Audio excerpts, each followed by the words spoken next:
ஓம் நமோ பகவதே ஸ்ரீ அரவிந்தாய. ஓம் ஆனந்தமயி சைத்தன்யமயி சத்தியமயி பரமே. இங்கு குடியிருக்கும் ஆன்மீக பெரியோர்கள் அனைவருக்கும், அன்னை அன்பர்களுக்கும், இதை கோஆர்டினேட் செய்யும் முருகப்பன் அவர்களுக்கும் எனது ஆத்மார்த்தமான நன்றிகளை தெரிவித்துக் கொள்கிறேன். இன்னைக்கு நாங்க எடுத்திருக்க இந்த டாபிக் ஏன் எடுத்தேன்றத சொல்றேன். இந்த டாபிக் எடுத்த பிறகுதான் தெரியுது, அதோடைய இன்டென்சிட்டி தெரியுது, அதோட ஹெவினஸ் தெரியுது. பட் இத நாம எந்த மாதிரி எடுத்துக்க போறோம்னு மதர் தான் இன்னைக்கு எங்க மூலமா சொல்லணும். இதுல ஏதேனும் பிழைகள் இருப்பின் பொறுத்துக் கொள்ளுமாறு நான் பெரியவங்ககிட்டயும் இவங்க எல்லாத்தையும் ஒரு வார்த்தை சொல்லிட்டு நான் அந்த இதை ஸ்டார்ட் பண்றேன். பட் என்னுடைய கருத்து கிடையாது. நான் இது ஒரு ஆர்டிக்கல்ல இருந்து தான் எடுத்திருக்கேன். இது நான் டாபிக்கை ஏன் எடுத்தேன்றதை மட்டும் ஜஸ்ட் ஒரு இன்ட்ரடக்ஷன் சொல்றேன். நாம மதர் ஸ்ரீ அரபிந்தோ கிட்ட இருக்கோம். அப்படி இருக்கப்ப நாம இந்த லைஃப அவங்க சொல்றாங்க, மதர் ஒரு பிரேயர் நமக்கு குடுத்துருக்காங்க. ஐயாவும், அம்மாவும் எப்ப போனாலும் அத சொல்லுவாங்க. Be simple, be happy, remain quiet, do your work as well as you can, keep yourself always open towards me, this is all that is asked from you அப்படின்னு மதர் நமக்கு கொடுத்துருக்க பிரேயர் அவங்க சொல்லுவாங்க. இத நாம அன்றாட வாழ்க்கையில ரொம்ப சிம்பிளா அந்த ஹாப்பினஸ்க்கு உண்டானது அவங்க சொல்லியிருக்காங்க. பட் நம்ம இத நடைமுறைப்படுத்துறதுக்கு, நம்ம இந்த வாழ்க்கைய 24 மணி நேரமும் நிறைய அவங்களுடைய சாநித்தியத்திலேயே இருக்கிறதுக்கு, நம்ம இத இது பண்றதுக்கு என்ன செய்யணும் அப்படின்னு நான் ரொம்ப நாளா யோசிச்சுக்கிட்டே இருப்பேன் நானு. அப்படி இருக்கப்ப எப்பல்லாம் நம்ம ஹாப்பியா இருக்கோம் அப்படின்னு லைஃப்ல நம்மளோட ஈவென்ட்ஸ் எல்லாம் அப்படி நம்ம அப்சர்வ் பண்ணி பார்த்தோம்னா, நிறைய பாத்தீங்கன்னா நம்ம ஹாப்பினஸ் டிபெண்டன்டாவே இருந்தது. ஈவென்ட்ஸ் டிபெண்டன்டாவே இருந்தது. பட் அக்கேஷனலி நம்ம அன்கண்டிஷனலா ஒரு ஹாப்பினஸையும் உணர்றோம். அது இதுதான் அந்த ரியல் ஹாப்பினஸ்க்கும் டிபெண்டன்ட் ஹாப்பினஸ்க்கும் உள்ள டிஃபரன்ஸ். இப்போ நான் சும்மா சாதாரணமா பாக்குறப்ப மக்கள் எல்லா இடத்துலயும் எங்க ஹாப்பியா இருக்காங்கன்னா, நான் அப்சர்வ் பண்ண வரைக்கும் பாத்தீங்கன்னா, பர்ச்சேஸ் போற இடத்துல மக்கள் ரொம்ப ஹாப்பியா இருக்குதா நான் உணர்வேன். ஏன்னா அங்க ஜென்ரலா நான் ஒரு துணி கடையை தான் எடுத்துக்கிறேன். அங்க போனோம்னா நம்ம பாட்டுக்கு சந்தோஷமா அங்க எல்லார் முகத்திலயும் ஒரு சந்தோஷம் தான் இருக்கும். ஏன்னா அங்க ஒரு சோகத்துக்கு வேலை இல்ல. அப்ப அந்த இடத்துல அந்த கிடைக்கக்கூடிய சந்தோஷம் உண்மையா இருக்கோ அப்படின்னு ஒரு யோசனை உண்டு. But that is also dependent.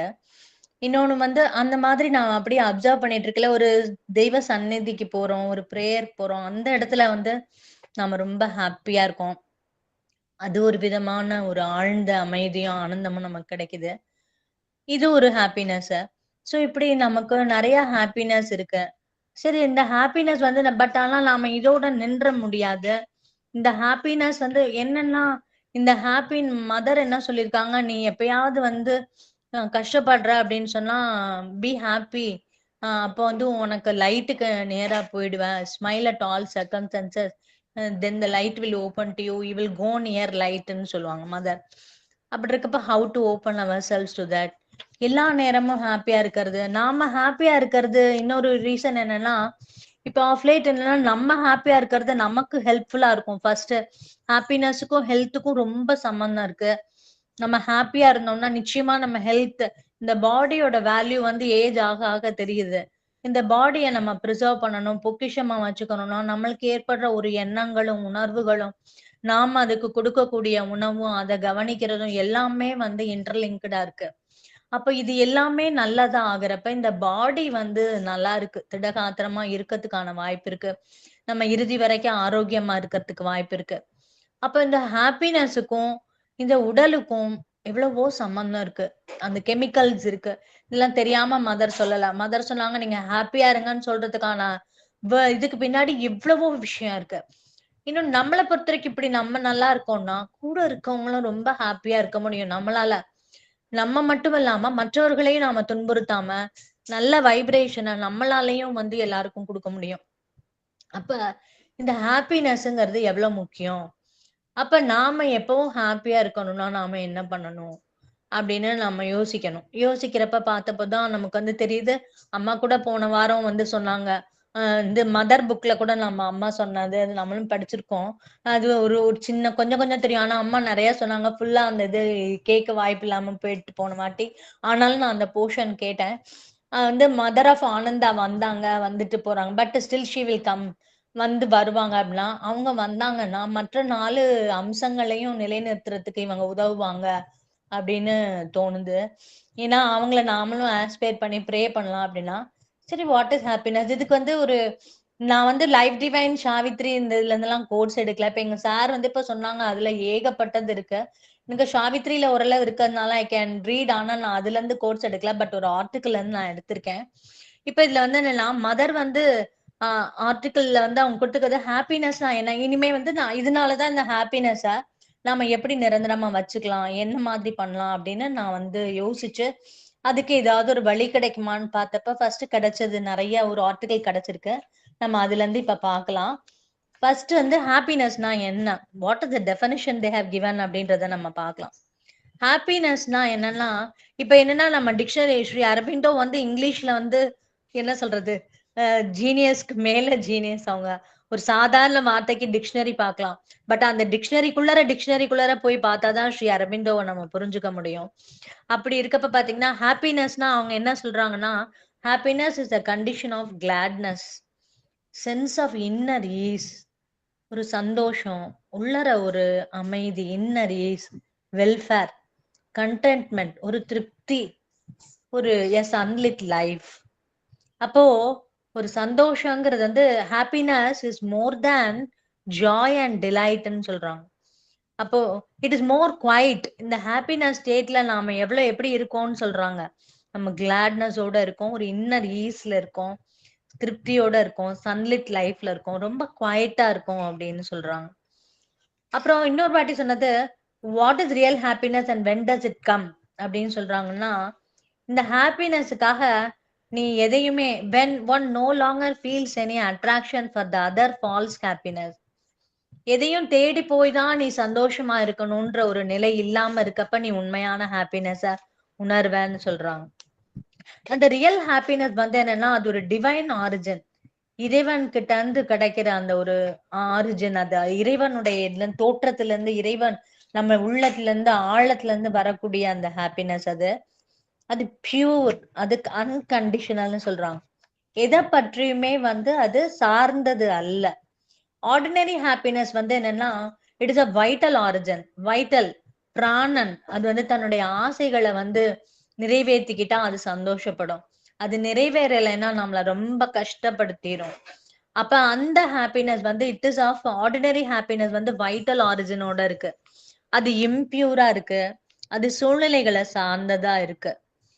Happiness அது 2வது இது. 3வது மதர் என்ன சொல்றாங்கன்னா, ஹாப்பினஸ் இஸ் த இது happiness in the ordinary sense is a sunlit state of the vital with or without cause. அப்ப இந்த வைட்டல் வந்து ஒரு ஒளி பொருந்திய நிலையில இருக்கக்கூடியதுதான் ஹாப்பினஸ்ன்னு சொல்றாங்க.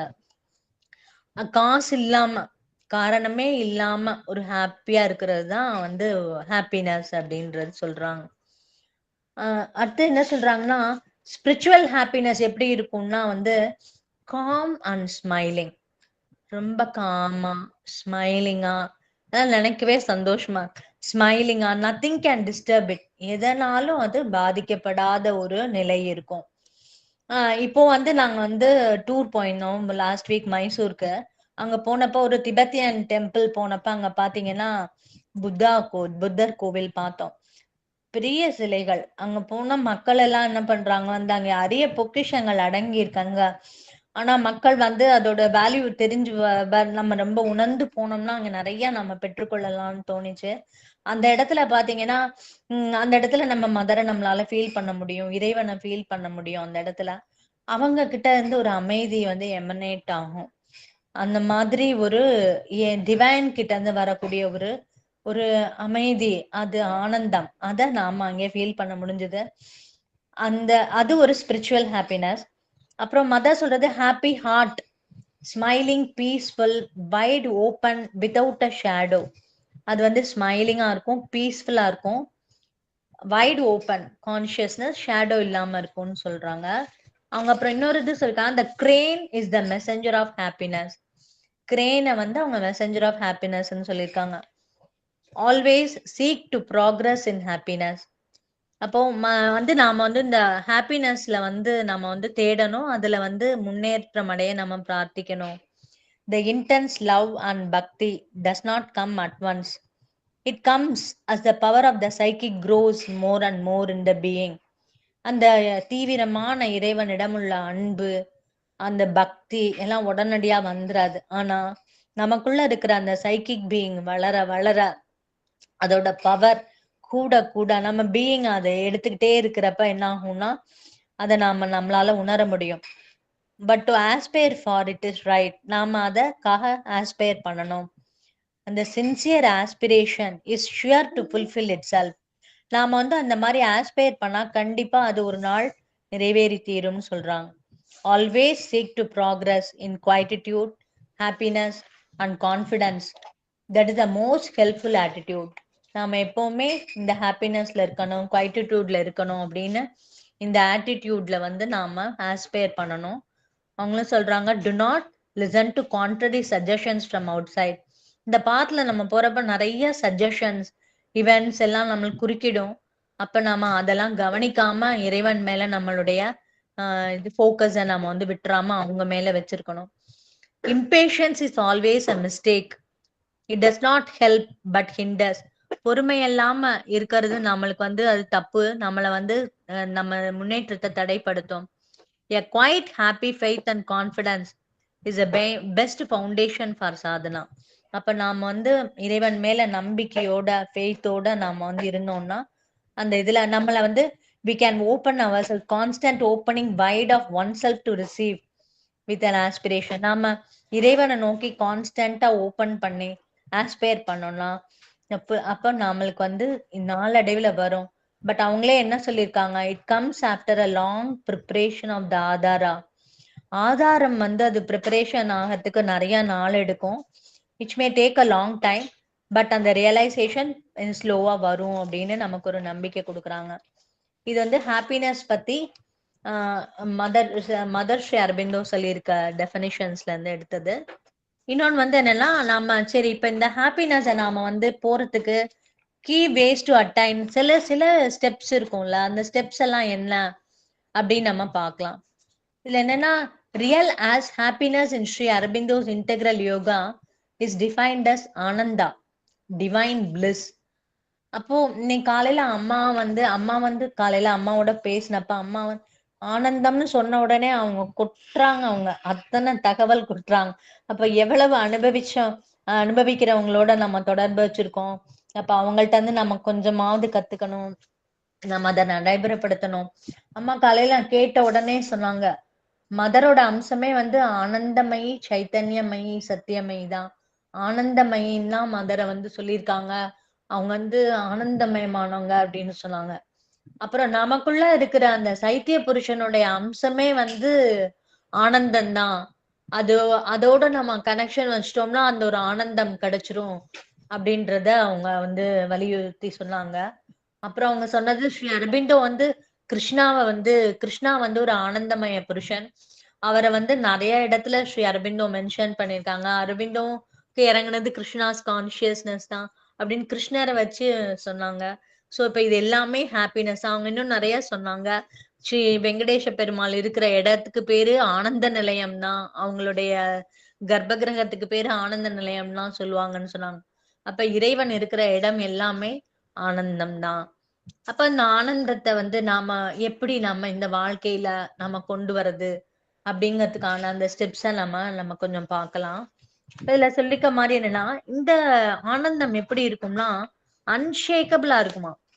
இன்னர் ஜாய் எந்த ஒரு சூழ்நிலை வந்தாலும், ஏன்னா இது எப்படி இருக்குன்னா இறைவனோடு கிடைச்ச யூனியன்னால, இறைவனோடு நம்ம ஐக்கியமானதுனால. இப்ப நமக்கு ஒரு இறை ஞானம் இருக்குன்னு வச்சுக்கோங்களேன். இறைவன் மதர் சொல்லிட்டாங்க, மதர்னாலதான் இது நடக்குது அப்படின்னு நமக்கு தெரிஞ்சிருச்சுன்னா நம்ம எப்படியும் பயப்பட மாட்டோம். ஃபர்ஸ்ட் அவங்க என்ன சொன்னா, அப்ப மதர் இருக்காங்க இதுக்கு பின்னாடி, இந்த விஷயத்துக்கெல்லாம் பின்னாடிங்கிறப்ப நாம ஏன் பயப்படணும். இதுதான் நாம வாழ்க்கையில கடைபிடிக்க வேண்டிய அந்த இது. ஏன்னா எல்லா நிகழ்வுகளுக்கு பின்னாடியும் அன்னை இருக்கு. நம்ம வாழ்க்கை it is being ton according to divine plan. அது இறைவனுடைய பிளான்னால நடக்குது. அம்மா சொல்ற பிரேயர் அப்படி ஒரு அற்புதமான prayer. Let this life be organised according to the truth, let us obey the ட்ரூத்ன்னு சொல்றாங்க. அப்ப அந்த ட்ரூத் படி ஒரு டிவைன் பிளான் படிதான் நம்ம லைஃப் நடக்குது அப்படின்றப்பவே நமக்கு வந்து சூழ்நிலைகள் நம்மள வந்து பாதிக்காது. நம்மள விட்டு தள்ளி நம்ம வந்து அத வந்து தைரியத்தோட நம்மளால எதிர்நோக்க முடியும்.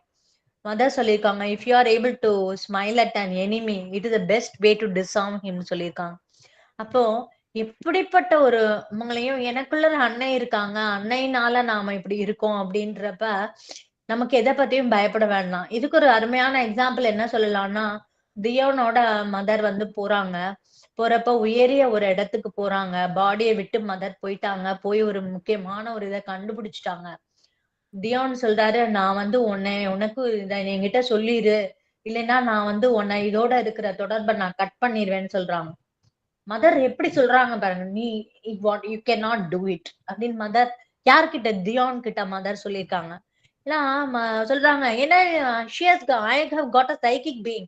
அன்னையோட சைக்கிக் வந்து அப்படி ஒரு இது. எப்படிப்பட்ட ஒரு மாஸ்டர் கிட்ட மதர் சொல்லியிருக்காங்க. அவரால ஒண்ணும் பண்ண முடியலைல்ல. அப்போ அந்த மாதிரி ஒரு அன்னை கிட்ட நாம இருக்கோம். அப்படின்னா நாமளும் அந்த தைரியத்த, அந்த இத நாம வந்து எல்லா தருணங்கள்லயும் வளர்த்துக்கணும். ஏன்னா, அவங்க நமக்கு இருக்கிறப்ப நாம வந்து எதை கண்டு அஞ்ச வேண்டுமா? எதை கண்டு அஞ்ச வேண்டும்? இத அதான் ஷெர்மின் சொல்ற மாரி, "அவள் அருளில் ஒரு துளியேனும் இருக்கப்ப நீ எதைக் கண்டு அஞ்ச வேண்டும்? You can even cross through டெத்ன்னு" சொல்லியிருக்காங்க ஸ்ரீ அரபிந்தோ. அப்ப அப்படிப்பட்ட ஒரு சக்தியிடம் நாம இருக்கிறப்போ, நாம வாழ்க்கைய வந்து தைரியமா அணுகணும். ஆனந்தமா அணுகணும். அவங்க இருக்கிற இந்த தைரியத்த வச்சுதான் நம்ம ஹாப்பினஸ அந்த எல்லா இடங்கள்லயும் நம்ம கொண்டு வர முடியணும். Unlike transient pleasure. அப்ப இதுதான் யூனியன் வித் த டிவைன். அன்னை இருக்காரு என்னோட.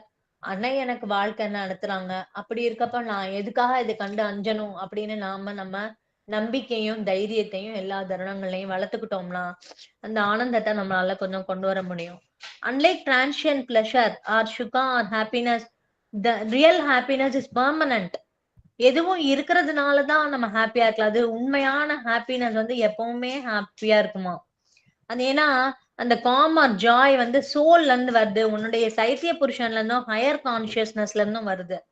அப்ப அது யாருனாலும் எடுத்துட முடியாது. மதர் சொல்லிருக்காங்க, "உன்னிடம் வந்து ஒரு பொழுதும் யாரும் பறிக்க முடியாத ஒளியையும், ஆனந்தத்தையும் உனக்கு தருவேன்னு ரிமெம்பர் மீ பிரேயர்ல சொல்லுவாங்க." அந்த மாதிரி அவங்க இருக்கிறப்ப நம்ம வந்து no one can take away from us அப்படிங்கிறத இது பண்ணலாம். சரி, இந்த ஹாப்பினஸ நாம எப்படி அட்டெண்ட் பண்ணலாம் அப்படின்னா, first condition surrender to the divine. சமர்ப்பணம். Total offering. The foundation is giving up the limited ego, human ego and its demand. எல்லாத்தையும் ஈகோவையும் நம்ம ஈகோவை தனியா மதர் ஒயிட் ரோசஸ்ல சொன்ன மாதிரி அகங்காரத்தை நம்ம உணர முடிஞ்சிச்சுன்னா நம்மளால அதை சமர்ப்பணம் பண்ணி ப்ரேயர் பண்ணலாம் நம்ம மதர் கிட்டனா. God alone, mother alone can save us from ego. அதோட டிமாண்ட்ஸ் எல்லாத்தையும் மதர் கிட்ட ஆஃபர் பண்ணி, என்னுடைய மைண்ட், லைஃப், பாடி எல்லாத்தையும் நீங்க எடுத்துக்கோங்க அப்படின்னு நாம டோட்டல் ஆஃபரிங் பண்ணணும். அதுதான் சமர்ப்பணம். இதுதான் முதல் ஹாப்பினஸ்க்கான முதல் ஸ்டெப்னு சொல்றாங்க. அப்புறம் அது சரண்டர் பண்றப்ப the luminous faith in the divine's guidance and work. மதரோட கைடன்ஸ் எனக்கு இருக்கு. அவங்க என்னோட வேலை பாக்குறாங்க. என்ன அட்வர்சிட்டி வந்தாலும் வந்து நம்ம வந்து அதை வச்சிருந்தோம்னா அந்த ஆன்சிட்டி, கவலை எல்லாத்தையும் வந்து நம்ம ஒரு அமைதிய வந்து வச்சு we can replace the anxiety with peace அப்படின்னு சொல்றாங்க. அப்ப the first essential condition is surrender to the divine.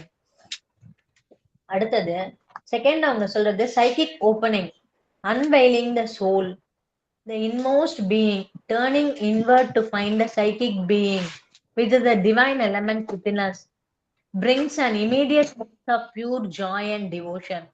இப்ப இந்த இடத்துல நம்ம பிராக்டிகலா என்ன பண்ணலாம் அப்படின்னு கேட்டா, நம்ம ஒரு ஒரு சர்க்கம்ஸ்டன்ஸ் வர்றப்ப நாம என்ன பண்ணணும்? சர்ஃபேஸ்ல ரியாக்ட் பண்ணாம கொஞ்ச நேரம் உள்ளர நாம போயிட்டு நம்ம அத மதர் கிட்ட சொல்லிட்டு, "ஓ சோல், மை சோல், மதர், நீங்க வந்து எங்களுக்கு வந்து இந்த சூழ்நிலையை எப்படி கடந்து போகலாம்னு ஹெல்ப் பண்ணுங்க" அப்படின்னு சொல்லி நாம ஸ்டெப் பேக் பண்ணோம்னா, அந்த இன்மோஸ்ட் பீயிங் கிட்ட போய் கேட்டோம்னா நமக்கு உடனடியா ஒரு ஜாய் அண்ட் டிவோஷன் வரும் அப்படின்னு சொல்றாங்க.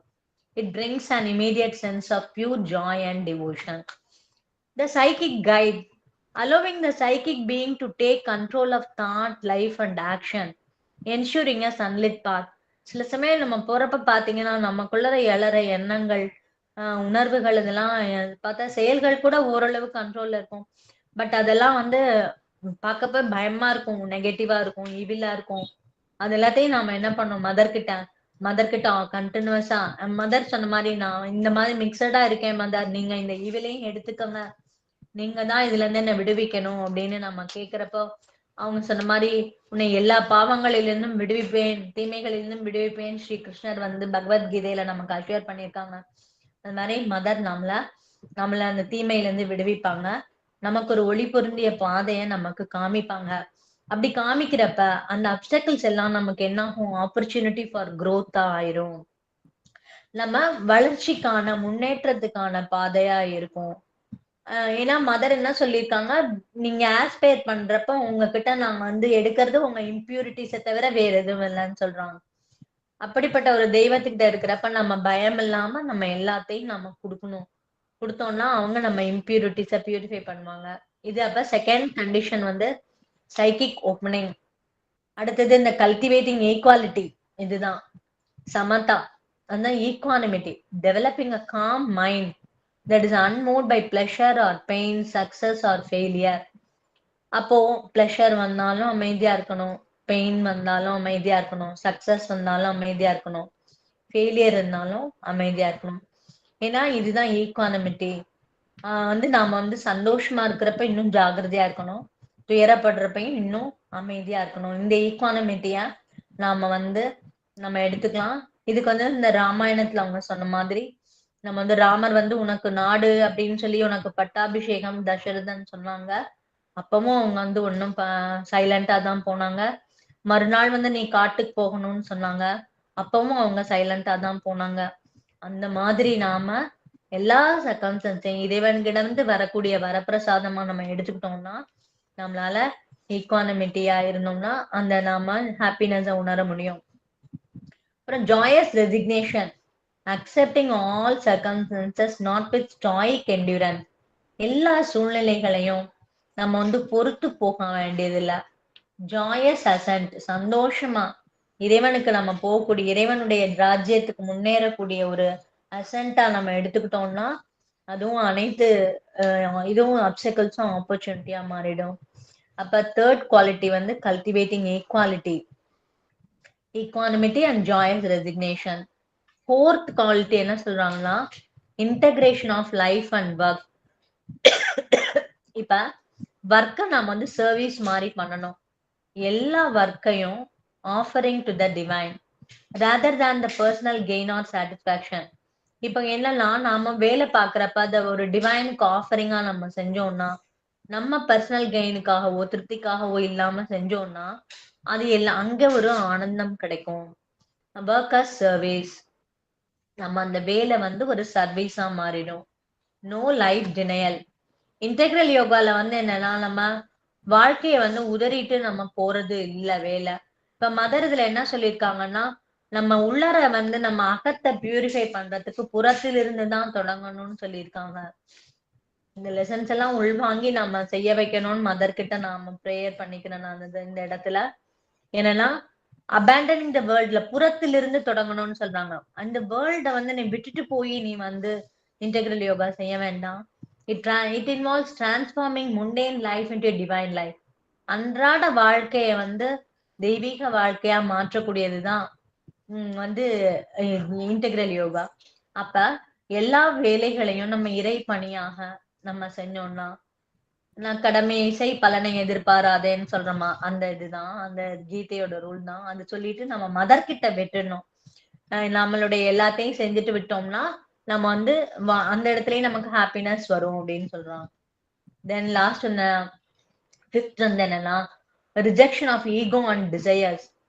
நம்மளுடைய ஈகோ இத விடணும். இதுதான் நாம வந்து நம்ம உணர்ந்து விடணும். அகங்காரத்தை நம்ம கண்டுபிடிக்கணும்.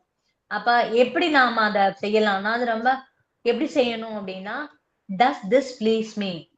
அப்ப இந்த ஒரு வேலை நாம வந்து நிறைவேறணும் அப்படின்னு நம்ம மதத்தை பிரார்த்தனை வைக்கிறப்ப, என்னைய ப்ளீஸ் பண்ணுதா அப்படின்னு பார்த்தா அது செல்பிஷ் பெர்ஸ்பெக்டிவ். தியோசென்ட்ரிக் வியூன்னு சொல்றாங்க. இந்த இடத்துல இறைவன் என்ன விரும்புறார் அப்படின்னு கேட்கறதுதான். அப்ப இந்த இடத்துல ஈகோ சென்ட்ரிசிட்டி போயிருது. இந்த நிமிஷம் மதர் எனக்கு என்ன விரும்புறாங்க அப்படின்னு நம்ம கேட்டோம்னா இந்த டிசைரை கூட நாம சொல்லலாம். மதர் கிட்ட நாம என்ன கேட்கலாம், ஒண்ணு இந்த டிசைர் வந்து எனக்கு நல்லதுன்னா செஞ்சு கொடுங்க, இல்லைன்னா அந்த டிசைரை என் மனசுல இருந்து எடுத்துருங்க அப்படின்னு நாம ப்ரேயர் பண்ணலாம். டிஸ்கார்டிங் டிசையர் அதுதான். அப்போ ஒரு கிரேவிங்ஸ் எல்லாத்தையும் நாம என்ன பண்ணணும், மதர் கிட்ட ஆஃபர் பண்ணணும். அப்ப அந்த கிரேவிங்ஸ் நம்மள வந்து துன்புறுத்தாத நிலையை நம்ம அடையணும். அப்படி அடையிறப்பயும் என்னாகும், நமக்கு ட்ரூ ஃப்ரீடமும் பீஸும் கிடைக்கும். அப்போ நம்மளுடைய ஈகோவை விட்டுட்டு டிசையர்ஸ், இது ரெண்டும் ரொம்ப முக்கியமான விஷயம். ஏன்னா ஹாப்பினஸுக்கும் இதுக்கும் நிறைய சம்பந்தம் இருக்கு. இதை நாம மதர் கிட்ட நம்ம ஆஃபர் பண்ணோம்னா நம்மளுக்கு வந்து ஹாப்பினஸ் கிடைக்கும். அடுத்த கண்டிஷன் அவங்க சொல்றது வந்து என்னன்னா, last condition, opening to the higher consciousness. அப்ப என்ன ஆகும், டிசன்ட் ஆஃப் பீஸ். அப்போ நாம வந்து மதர் கிட்ட பீஸ் கேட்டு ப்ரேயர் பண்ணலாம். Silence and power from the above, the mind into heart and body. என்னோட மைண்டுக்கு வாங்க, ஹார்ட்டுக்கும் பாடிக்கும் நீங்க வந்து பீஸ் கொடுங்க, சைலன்ஸ் கொடுங்க அப்படின்னு நம்ம டிசன்ட் ஆஃப் பீஸ்க்கு நம்ம ஓபன் பண்ணலாம். அந்த ஹையர் ஃபோர்ஸ் நமக்குள்ளார இறங்கி let it transform the lower nature into divine calm joyful power. நம்மளுடைய அந்த ஹையர் பவர் நமக்குள்ள இறங்கி அதை திருவுருமாற்றம் செய்யணும். நம்ம லோயர் நேச்சரை, தாமசிக் நேச்சர், ராஜசிக் நேச்சர், அது எல்லாத்தையும் என்ன பண்ணணும், ஒரு டிவைன் காமா, தெய்வீக அமைதியா, ஜாய்ஃபுல் பவரா மாத்தணும். நம்மளுடைய வைட்டல் வந்து என்ன பண்ணும், தாமஸா இருந்தா என்ன பண்ணும், அது டிப்ரெஷன்ல போயிடும்.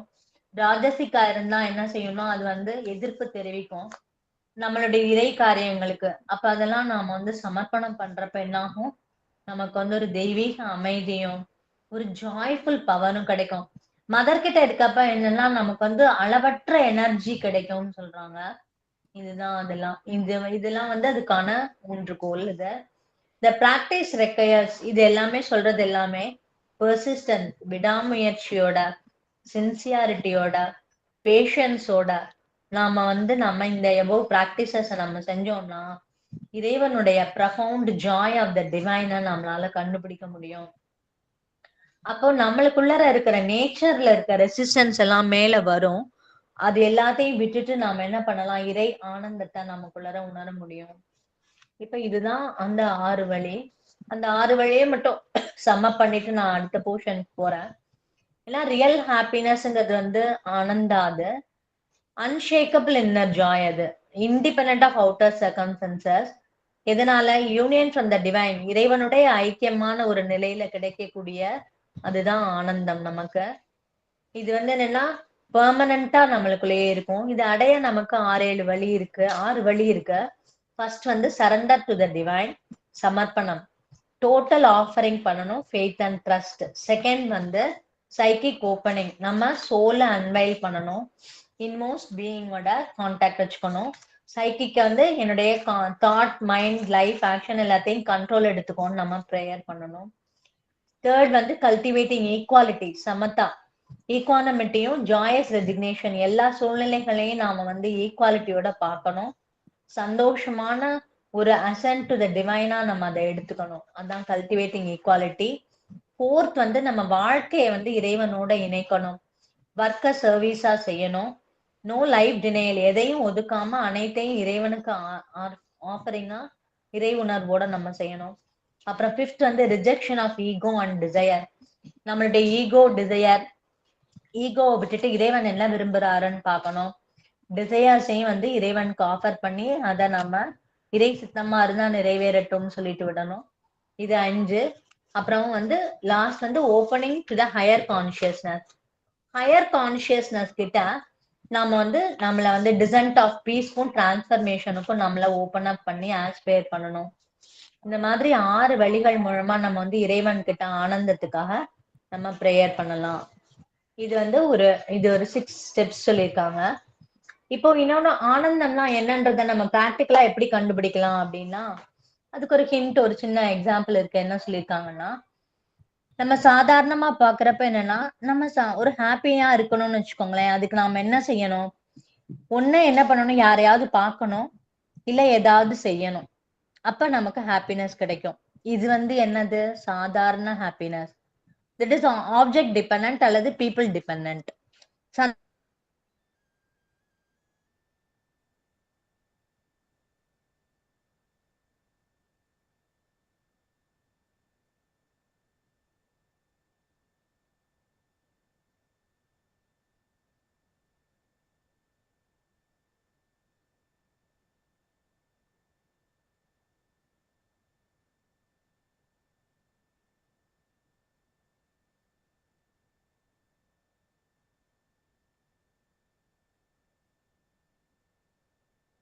நம்ம செய்யறப்ப நமக்கு வந்து ஹாப்பினஸ் கிடைக்குது. பட் அதே விஷயத்த இன்னொருத்தர் செஞ்சா ஹாப்பினஸ் கிடைக்குமா அப்படின்றது கிடையாது. அப்ப the trigger often differ. எதனால நமக்கு சந்தோஷம் வருது, ஹாப்பினஸ் வருதுங்கிறது மாறும். Also much depend on the value we give to the object. அந்த வேல்யூ வந்து என்னன்னா நம்மளுடைய ஹேபிட்னாலையும் அது இருக்கும். அப்ப இன்னொன்னு பாத்தீங்கன்னா சொசைட்டினால இப்ப அந்த ஒரு விஷயம் செய்யறோம், நமக்கு ஹாப்பினஸ் கிடைக்குது அப்படின்னா மற்றவங்க சொல்றதுனாலயும் அந்த ஹாப்பினஸ் வரப்போறது இல்ல. அப்ப அந்த ஹாப்பினஸ் எல்லாமே என்னன்னா நமக்குள்ள இருந்து தான் வருது. Lot of happiness association. ஏதோ ஒரு விஷயம் செய்யறோம், பண்றோம், ஹாப்பினஸ் வருதுன்னா அதுக்கான காரணமும் நமக்குள்ளதான் இருக்குன்னு சொல்றாங்க. ஒரு புக் படிக்கிறோம், ஹாப்பியா இருக்கும். எக்ஸசைஸ் செய்யறோம், ஹாப்பியா இருக்கும். சில பேருக்கு வந்து ஒரு ஃபுட்டு சாப்பிட்டா ஹாப்பியா இருப்பாங்க. அப்போ இதுலயுமே வேரியேஷன் இருக்கு. எல்லாருக்குமே அதே மாதிரி இருக்கா? சில பேருக்கு சில புக் படிச்சாதான் ஹாப்பினஸ் வரும், சில ஃபுட்டு சாப்பிட்டாதான் ஹாப்பினஸ் வரும், சில எக்ஸசைஸ் செஞ்சாதான் வரும். அப்ப அந்த டோர் டு ஹாப்பினஸ் ஓபன் பண்றதுக்குமே இன்னர் வேல்யூ தான் ரீசன்றத நாம புரிஞ்சுக்கணும். அப்ப இதெல்லாம் ஆப்ஜெக்ட் டிபெண்டன்ட் தான்.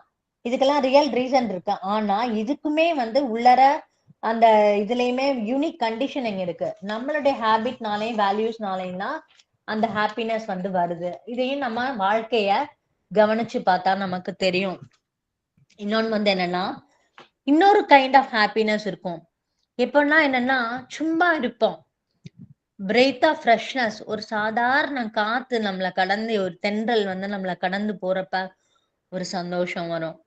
இன்னொன்னு வந்து என்னன்னா எந்த காரணமுமே இல்லாம ஒரு அப்பேரண்டா ஒரு சந்தோஷம் வரும். அப்ப அதெல்லாம் வந்து என்னன்னா இதெல்லாம் எப்படி வருது? We may say that the inner door to happiness opens spontaneously as an act of grace. இறை அருள்னால எதுவுமே ரீசன் இல்லாம ஒரு ஹாப்பினஸ் வருது. அப்ப இப்ப நமக்கு புரியும் என்னன்னா இந்த எக்ஸ்பீரியன்ஸ் ஹாப்பினஸ் சர்க்கம்ஸ்டன்சஸ் கான்ட்ரரியா இருந்தா கூட நம்மளால ஹாப்பியா இருக்க முடியுங்கிறத நாம இது மூலமா புரிஞ்சுக்க முடியும். இதுல என்ன சொல்றாங்கன்னா மிஸ்டேக்ஸ் கண்டுபிடிச்சிருக்காங்க. என்னன்னா இந்த இன்னர் டோர் இருக்குல்ல, அந்த ஹாப்பினஸ்க்கான டோர், அத நம்ம எப்பவுமே திறந்து வச்சிருந்தோம்னா எப்பவுமே ஹாப்பியா இருக்கலாம்னு சொல்றாங்க. அப்போ ஆர்ட் ஆஃப் பீயிங் ஹாப்பி, அந்த இன்னர் டோரை நம்ம திறந்து வச்சுட்டா வாழ்க்கையை வந்து ஆனந்தமா இருக்கக்கூடிய ஒரு கலையா நம்ம மாற்ற முடியும். எதுவுமே செய்யாம கூட ஆனந்தமா இருக்க முடியும். ஆனா ஒண்ணுமே இல்லாம நம்ம ஆனந்தமா இருக்க முடியும்னா எதுவும் செய்யக்கூடாதுன்றது இல்ல. என்ன செஞ்சுக்கிட்டு இருந்தாலும் உள்ளர ஒரு ஆக்ஷன் போயிட்டு இருக்கும், ஒரு இன்னர் ஆக்ஷன் நமக்குள்ளர போயிட்டு இருக்கும். அப்ப இதை என்ன அவங்க சொல்றாங்கன்னா shifting the needle of consciousness and applying the key to open this inner door. அப்ப மதரோட ஒரு தொடர்பு கொண்டு எல்லா வேலையும் நம்ம அந்த டோரை திறந்து வச்சுட்டு நம்ம செய்யறப்ப அந்த சந்தோஷங்கிறது செயல்கள்னால இல்ல, அந்த டோரை திறக்கிறதுனால நமக்கு கிடைக்கக்கூடிய ஒரு சந்தோஷம். அப்ப அந்த டோரை திறக்கிறது கூட வந்து என்னன்னா ஒரு ஆக்ஷன் தான். அப்போ அந்த டோர் பர்மனன்ட்லி திறந்திருந்தது அப்படின்னா இதெல்லாம் செய்யணும்ன்றது இல்ல, ஹாப்பிக்காக நம்ம செய்யணும்ன்றது இல்ல. இதை செஞ்சுதான் ஹாப்பினஸ் அடையணும், அதை செஞ்சுதான் ஹாப்பினஸ் அடையணும்ன்றது கிடையாது. டஸ் நாட், அதாவது என்னன்னா ஒருத்தங்க சாப்பிடுறது, ஈட் பண்றது, எக்ஸசைஸ் பண்றது, விளையாடுறது எதுவுமே வந்து ஹாப்பினஸ்க்காக செய்யணும்ன்றது இல்ல. ஆனா that will multiply their happiness. ஏன்னா already they have happiness inside. அப்ப மோர் ஹாப்பினஸா தான் அது மாறும். அந்த it will multiply the inner joy. அதான் அந்த possibility of opening this inner door, நமக்குள்ளர உள்ள நக கதவுகளை திறக்கக்கூடிய ஒரு பாசிபிலிட்டி எல்லாருக்கும் மதர் கொடுத்திருக்காங்க. the key is also given to all of us. இப்ப சாவித்ரியில இருக்கும், when everything in the rest has failed you can find the key. எனக்கு எக்ஸாக்டா அந்த வேர்ட் தெரியல. Everything is fail, everything fails you can find the key within யூன்னு ஒரு Savitri word வரும், line வரும். அப்ப இந்த இன்னர் கீ எல்லாருக்குள்ளயும் இருக்கு. அப்ப என்ன பண்ணணும், பெர்சிஸ்டன்ட் நம்ம அதுக்கு அப்ளை பண்ணி அந்த டோரை ஓபன் பண்றதுக்கு நாம கத்துக்கணும். அதை ஆல்வேஸ் நம்ம ஓப்பனாவே வச்சுக்கவும் நாம கத்துக்கணும். Then all depression is chaste அவே. அப்ப என்ன ஆகும், நமக்குள்ள இருக்க டிப்ரெஷன் எல்லாம் போயிரும். நமக்குள்ள ஆனந்தம் மட்டும்தான் இருக்கும், ஜாய் மட்டும்தான் இருக்கும். எது இருந்தாலும் இல்லைனாலும் நம்ம ஆனந்தமா இருக்க முடியும். அப்ப நம்மள நாமே கவனிச்சு இந்த எந்த இடத்துல நம்ம விட நம்ம ஹாப்பியா இருக்கோம் அப்படின்னு நம்ம பார்த்து அந்த இன்னர் டோரை மதரை வச்சு நம்ம ஓபன் பண்ணோம்னா there is a possibility of being there is a possibility of being happy always. அப்போ let us pray to mother to open this inner door. இதுக்கடுத்து இன்னொரு சின்ன ஒரு இது இருக்கு. இப்ப இது நாம நம்ம படிக்கிறப்ப என்ன, இது ஒரு சின்ன ஒரு எக்ஸ்பீரியன்ஸா ஹாப்பினஸ் எப்படி கண்டுபிடிக்கிறதுன்னு அடுத்து ஒரே ஒரு இதோட நான் முடிச்சுக்கிறேன். இதுல என்னன்னா, இப்ப இத நான் பார்த்துட்டு இருந்தப்ப ஒரு ஒரு உபநிடத்துல இருக்கும் என்னன்னா, உலகம் ஆனந்தத்திலே தொடங்குது, ஆனந்தத்திலே முடியுது, ஆனந்தத்திலே நடக்குது அப்படின்னு சொல்றாங்களே. நம்ம எப்படி அதை இது பண்றது அப்படின்னு படப்ப இது ஏதோ ஒரு புக்ல நம்ம படிச்சோமே, பிராக்டிக்கலா நம்ம இது பண்றதுக்காக நம்ம செய்யலாமே, கைடன்ஸுக்கு வேணுமேன்னு பாக்குறப்போ எனக்கு எழில்மிகு வாழ்க்கை புக் கையில கிடைச்சது.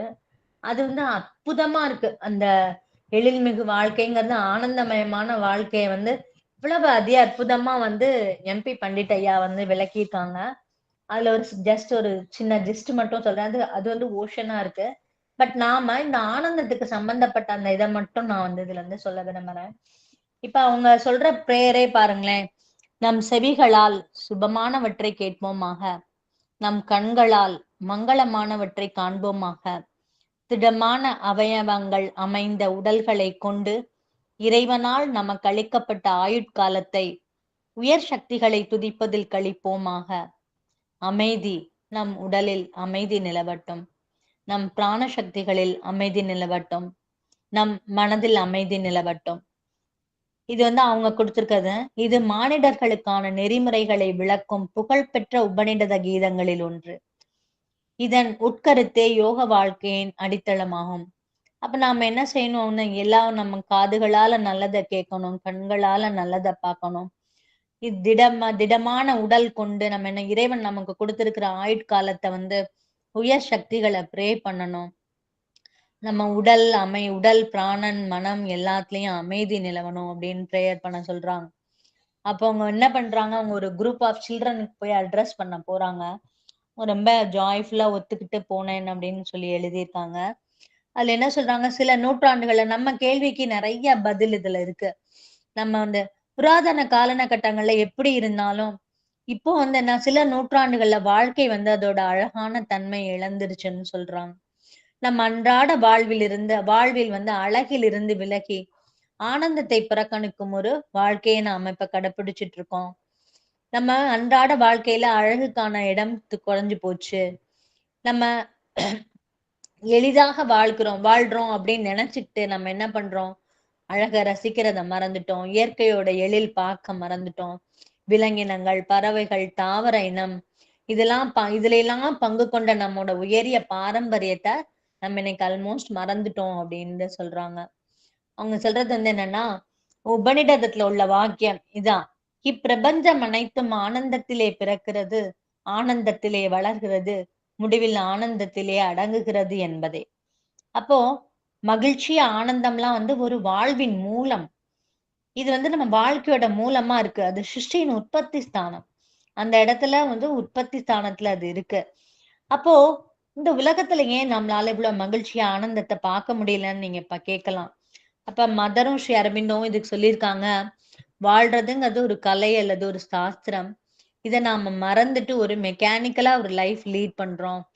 நம்ம வாழ்க்கையை சீர்படுத்தி இப்படிதான் வாழணும்னு வழி வகுத்துக்கல. சூழ்நிலைகள் நம்மளை கடத்தி செல்ல அனுமதிக்கிறோம். ஒரு சுய உணர்வற்ற வாழ்க்கையை நாம கடைபிடிச்சிட்டு இருக்கோம். அதான் நாம இயந்திர கதியில வாழ்றோம். இப்படிதான் வாழணும்னு நினைக்கல. சூழ்நிலைகள் நம்மள நடத்தி செல்லுது. சுய உணர்வற்ற ஒரு வாழ்க்கை முறையில வாழ்ந்துகிட்டு இருக்கோம். ஏன் செய்யறோம், எதுக்கு செய்யறோம்னு தெரியாம நாம ஓடிக்கிட்டே இருக்கோம். நாட்கள் தான் ஓடிக்கொண்டு இருக்கு. ஆனா வந்து வாழ்க்கை வந்து நாம பொருள் நிறைந்தது வாழ்க்கை. நமது பிறப்பு பொருள் நிறைந்தது. இந்த வாழ்க்கையில ஒரு மீனிங் இருக்கு. நம்மளோட பிறப்புல ஒரு மீனிங் இருக்கு. அந்த பொருள் நம் ஒவ்வொருவரிலும் அது என்ன பொருள் அது அப்படின்னா, நம் ஒவ்வொருவரும் உள்ளும் உறைந்துள்ள இறை அம்சத்தை தெளிவாக உணர்ந்து, நமக்குள்ள உள்ள இறை அம்சத்த நம்ம உணர்ந்து என்ன செய்யணும்? அன்றாட வாழ்க்கையில அந்த இறை அம்சத்த பிரதிபலிக்கும் குணங்களான சுபாஷ் சார் சொல்லிட்டே இருப்பாங்க. வந்து இறைவன் மேனிஃபெஸ்டேஷன் வந்து வேல்யூஸ் மூலமா இருக்கும்னு சொல்லுவாங்க. ஐயாவும் அதான் சொல்றாங்க. அறிவு, தயை, பெருந்தன்மை, தூய்மை, மகிழ்ச்சி அத கொஞ்சமாவது நம்ம குணங்கள்ல வெளிப்படுத்தணும். இதுதான் நம்ம வாழ்க்கைக்கான, நம்ம பிறப்புக்கான இந்த இறை அம்சத்த வெளிப்படுத்துறது. நம்ம உணர்ந்து வெளிப்படுத்துறோங்கிறது என்னது? இறைவனை இப்படிதான் நாம வெளிப்படுத்தணும்னு சொல்றாங்க. இந்த உணர்வற்ற வாழ்க்கை முறைய விட்டுட்டு, இந்த வாழ்க்கையில ஏதோ லைஃப் ஹாஸ் அ பர்ப்பஸ் அப்படின்னு மதர் சொல்லியிருக்காங்க. நம்ம பிறப்புக்கு ஒரு பொருள் இருக்கு. என்ன பொருள்? நமக்குள்ள இருக்கிற நிறைய அம்சத்த உணரணும். அந்த வாழ்க்கை அவங்கள நம்ம அன்றாட வாழ்க்கையில நாம பிரதிபலிக்கணும். அந்த அந்த ஞானத்த எல்லா நேரமும் மதர் நமக்கு குடுக்கணும். அதுக்கான ஒரு பிரேயர் ஸ்டார்ட்டிங்கா நம்ம இந்த இத வச்சுக்கலாம். தயை, பெருந்தன்மை, தூய்மை, மகிழ்ச்சி ஆகியவற்றை நம்ம வெளிப்படுத்தணும். நம்ம பாரத நாடு வந்து தனித்தன்மை வாய்ந்ததுன்னு சொல்றாங்க. ஏன்னா இங்கேதான் இறைவனை வந்து அழகின் ஆதாரமா பார்த்தோம் நம்ம. மகிழ்ச்சியின் ஊற்றாக பார்த்தோம். ஸ்ரீ ஷியாமசுந்தரனாக போற்றி வணங்குறோம். நாம் இறைவனை கண்டு இங்கு பயப்படுவதில்லை.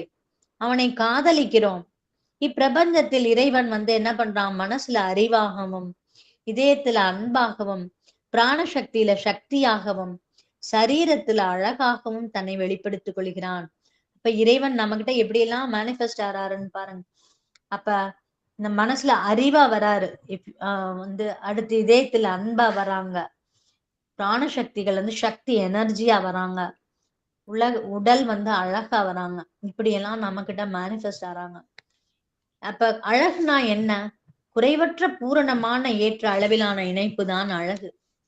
அப்ப குறையே இல்லாத ஒரு பூரணமான இதுதான் நமக்கு வந்து அழகுன்னு அர்த்தம். அது வந்து என்னன்னா, நம்மில் ஒவ்வொருவரும் நம்மை ஒரு அழகிய ஓவியமாக தன்னை அமைத்துக் கொள்ள முடியும். நாம இப்ப கூட நம்ம என்ன பண்ணலாம்? நம்மள ஒரு அழகிய ஓவியமா நம்மள மாத்திக்க முடியும்னு சொல்றாங்க ஐயா. எப்படி? அது நம் கையில் தான் உள்ளது. நம்மகிட்ட தான் இருக்குது அப்படின்னு சொல்றாங்க. அப்போ நாம நம்மளுடைய இயக்கங்கள நம்ம மாத்திக்கணும். அப்ப புராதன கிரேக்கர்கள பத்தி சொல்றாங்க. அவங்க வந்து என்னன்னா, கலைகள் மட்டும் இல்லாம, தன் உடல்களை அழகாக பேணுவதில் தேர்ந்தவர்களாக இருந்தார்கள். அங்க அசைவுகளில் கூட கவனம் செலுத்தினார்கள். அவங்க அவங்க தோற்றத்துல மட்டுமில்லாம நம்ம நடை, உடை, பாவனை மற்றும் உங்கள் வாழ்க்கையை நீங்கள் அமைத்துக் கொள்ளும் விதத்திலும் அழகு பரிணமிக்கும். அப்ப நம்ம வந்து நல்ல ட்ரெஸ் போட்டு நல்ல ப வெடி நம்ம வந்து பிரிஸ்கா நடந்தோம்னாலே, நம்மளுடைய ஆட்டிட்யூட்னாலே எல்லாம் மாறும்னு சொல்றாங்க. இதெல்லாம் ரியாலிஸ்டிக் இது. உண்மை நம்மளும் உணர்ந்திருக்கோம். எழிலான தோற்றம், அப்புறம் அழகான அசைவுகளின் லயம், எண்ணங்களில் நேர்த்தி, இவை அழகின் பல நிலைகள். இதெல்லாம் நல்ல அதிர்வுகள் நன்மை பயக்கும். இதனால வரக்கூடிய நல்ல வைப்ரேஷன்ஸ் நமக்கு நன்மை பயக்கும், மற்றவங்களுக்கும் வரும். மகிழ்ச்சியான செய்திகளை பரப்பும். பிறரை நேசிக்கும் விதத்தில் இதயத்தில் அன்பு சுரக்கிறது. அப்ப நாம என்ன பண்ணுவோம்? மற்றவங்களை எல்லாம் we will love them. அப்ப என்ன ஆகும்? நம்ம மற்றவங்களோட நலனை தான் பார்ப்போம். அவங்க நல்லா இருக்கணும், இவங்க நல்லா இருக்கணும், எல்லாரும் நல்லா இருக்கணும், நம்மளும் நல்லா இருக்கணும்.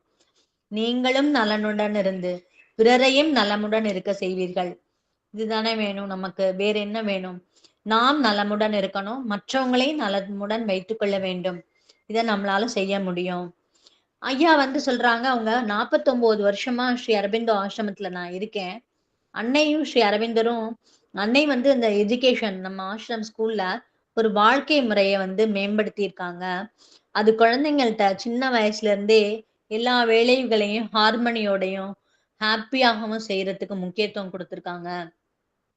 அந்த ஹார்மனி வந்து மனசுல இருக்கும். ஜீவன்ல அழகு இருக்கும். இது என்னன்னா, இதோட நோக்கம் என்ன? இந்த ஹார்மனியோட நோக்கம் அவங்க சொல்றத பாத்தீங்கன்னா, இறைவனால் நம்ம கழிக்கப்பட்ட ஒவ்வொன்றையும் செவ்வனே பயன்படுத்துவதே. அப்ப நமக்கு கொடுத்திருக்காங்க, இறைவன் நிறைய கொடுத்திருக்காங்க. அத நாம நல்லபடியா பயன்படுத்தணும். எப்படி பயன்படுத்துறோம் அப்படிங்கிறத பொறுத்துதான் அதுல அதுக்காக தான் அதோட வேல்யூ இருக்குன்னு சொல்றாங்க. அப்போ நம்ம நம்ம இந்த இந்த ஆங்கிள் நம்ம பார்த்தோம்னா அவங்க சொல்றாங்க பாருங்க. நமக்கு இறைவன் தன் 1000 கரங்களினால் நமக்கு நம் பெற்றோர், ஆசான்கள், சமூக தலைவர்கள் இவர்களை அளிக்கிறான். நாம் விழிப்புடன் இருந்தோமானால் இறைவனின் கைவண்ணத்தை எங்கும் காணலாம். பாத்தீங்கன்னா, நிஜமாவே இறைவன் நமக்கு குடுத்திருக்கிறத பார்க்கப்ப இத படிச்சோனே எனக்கு தோணுது, நம்மள இறைவன் எப்படி பிளெஸ் பண்ணி வச்சிருக்காங்க அப்படின்னு. நமக்கு நல்ல பெற்றோர்கள் குடுத்திருக்காங்க, ஆசான்கள் குடுத்திருக்காங்க.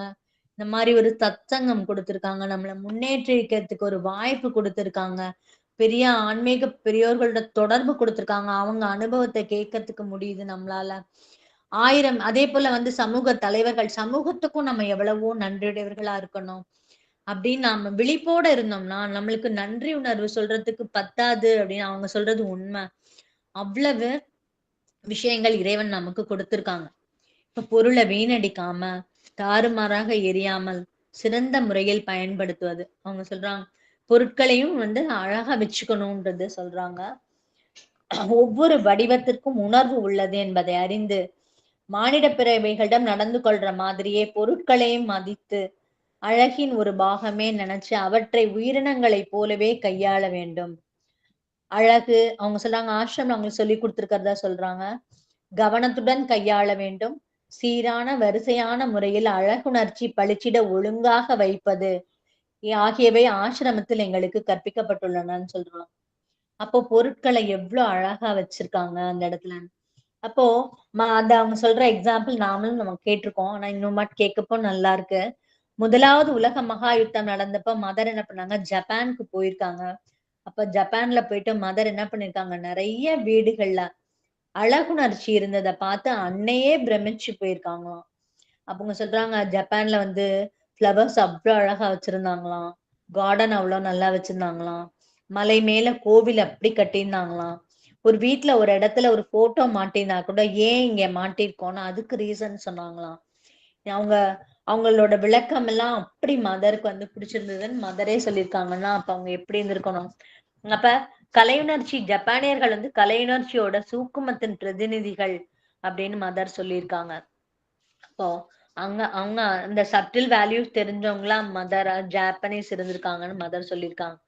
ஆனா நம்ம இந்தியாலயும் இந்த புராதன காலத்துல இதெல்லாம் இருந்ததாம். அழகா இருந்ததாம். எல்லாமே இருந்ததாம். ஒன்றே மனம், ஒன்றே இதயம், பிரபஞ்சமே இறைவனின் மலர் சோலைன்னு நாம இருந்திருக்கோம்.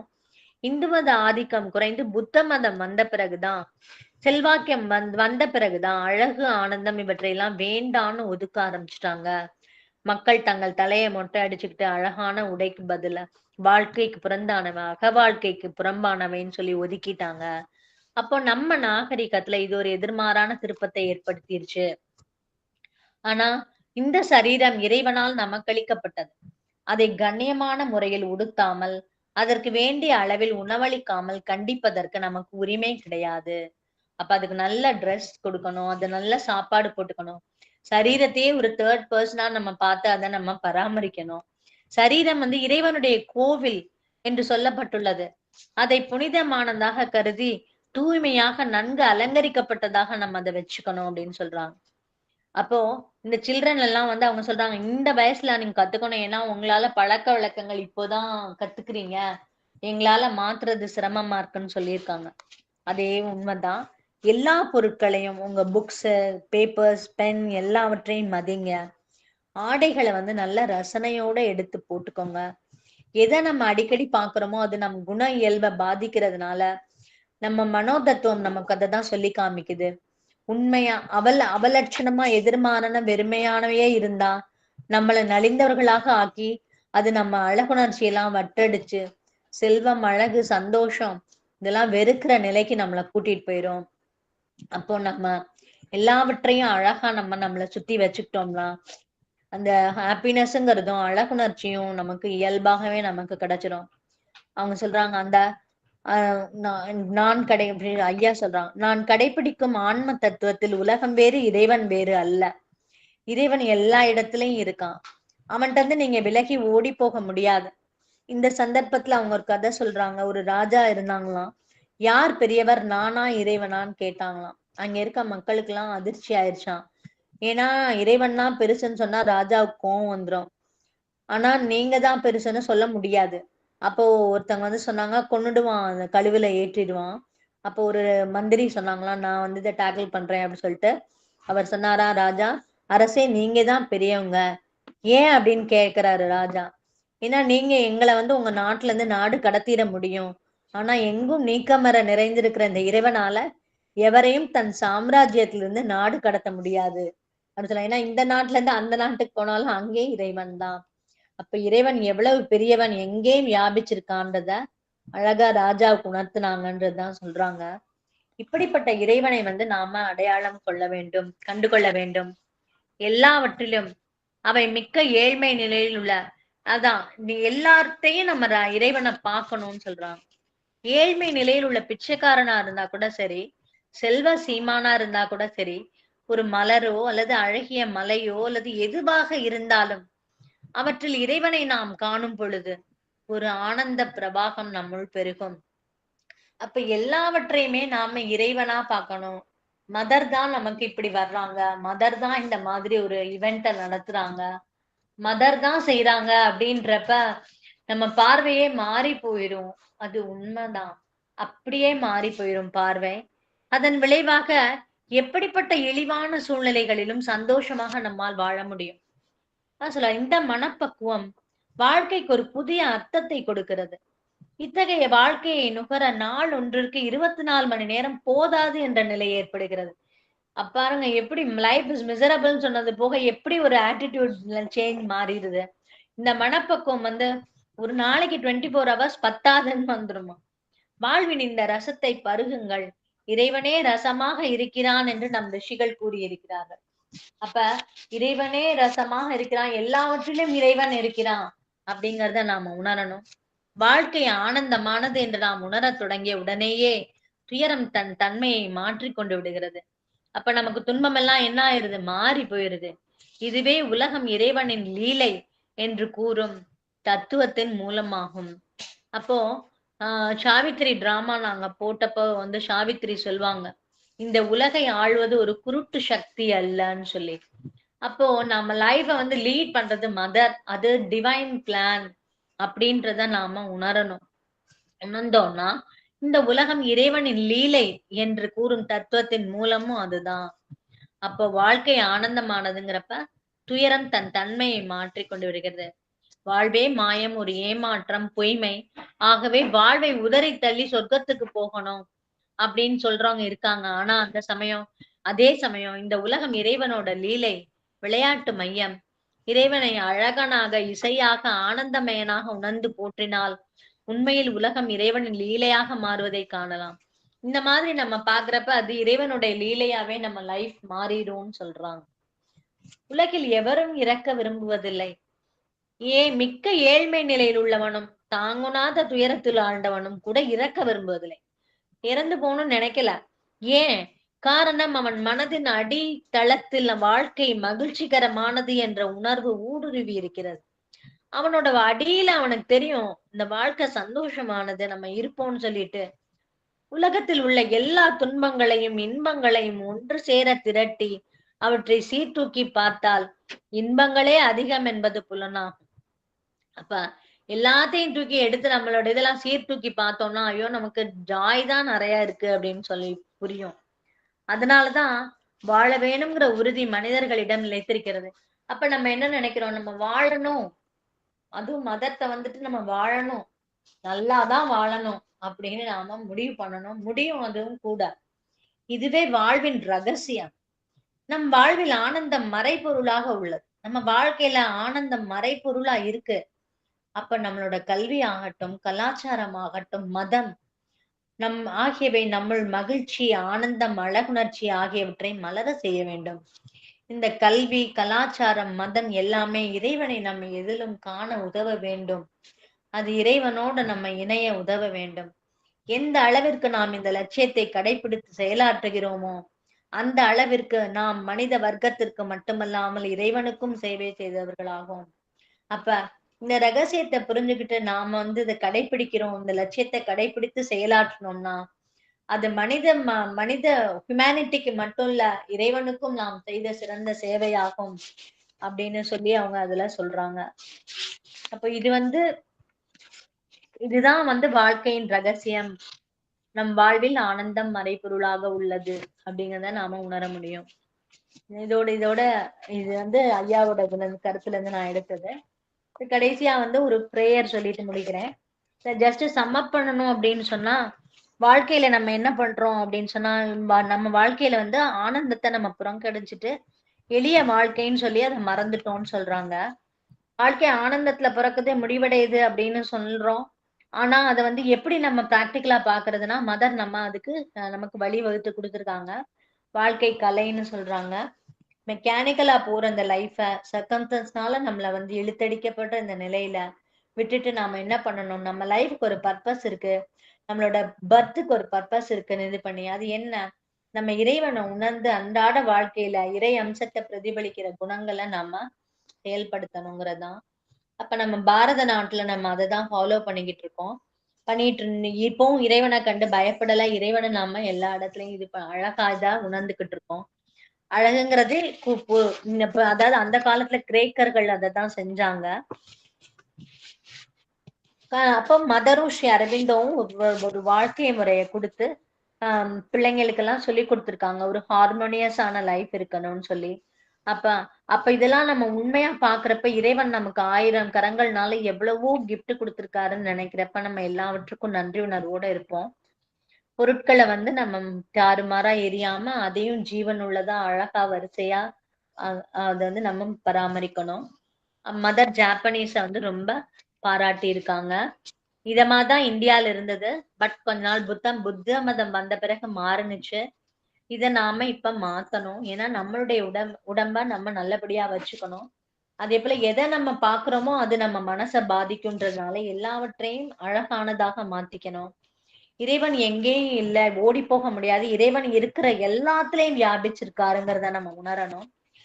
பிச்சைக்காரன்ட்டையும் இருக்காரு, செல்வ சீமான்ட்டையும் இருக்காரு, மலர்லயும் இருக்காரு, மலையிலயும் இருக்காரு, எல்லாவற்றிலயும் இருக்காருன்னு நம்ம எல்லாத்துலயும் டிவைனை பாக்குறப்ப அந்த வாழ்க்கைக்கு ஒரு புதிய அர்த்தம் கிடைச்சிருது. ஆனந்தமானது நம்ம நினைக்க ஆரம்பிச்சோம்னா அந்த 24 ஹவர்ஸ் பத்தாம போய் வாழ்க்கையோட தன்மையே மாறி போகுது அப்படின்னு சொல்றாங்க. அதனால எல்லா மனுஷனுக்கும் அது உள்ளர இருக்கு. இறைவனோட லீலைங்கிறத நம்ம உணர்ந்துட்டு அடி ஆழத்துல வந்து மகிழ்ச்சி தான் நம்ம வாழ்க்கையோட அஸ்திவாரம்ன்றது எல்லாருக்கும் தெரியறதுனாலதான் வாழணும்னு விரும்புறோம். இந்த மறைபொருளா உள்ள ஆனந்தத்தை நம்ம எப்படியாவது நம்ம லைஃப்ல வந்து வெளியே வர செய்யணும், அதை கடைபிடிக்கணும்னு சொல்லி அவங்க சொல்லி பண்றாங்க. ஃபைனலா வந்து நான் ஒரு பிரேயரோட நான் இந்த இதை வந்து முடிக்கிறேன். ஓம் ஸ்ரீ அரபிந்தோ மிரா. Open my mind, my heart, my life to your light, your love, and your power in all things. May I see the divine. இது வந்து ஸ்பிரிச்சுவல் சரண்டருக்காக மதர் நமக்கு கொடுத்த பிரார்த்தனை. இந்த வந்து என் மூலமா மதர் வந்து காலையில இந்த இதை எடுக்கிறப்ப எனக்கு ரொம்ப பயம் இருந்தது. இவ்வளவு தூரம் சொல்ல வச்சதுக்கு அன்னைக்கும் ஸ்ரீ அரவிந்தருக்கும் நான் என்னுடைய ஆத்மார்த்தமான நன்றிகளை தெரிவிச்சுக்கிறேன். மிக்க நன்றி. அனைவருக்கும் நன்றி. தேங்க்யூ.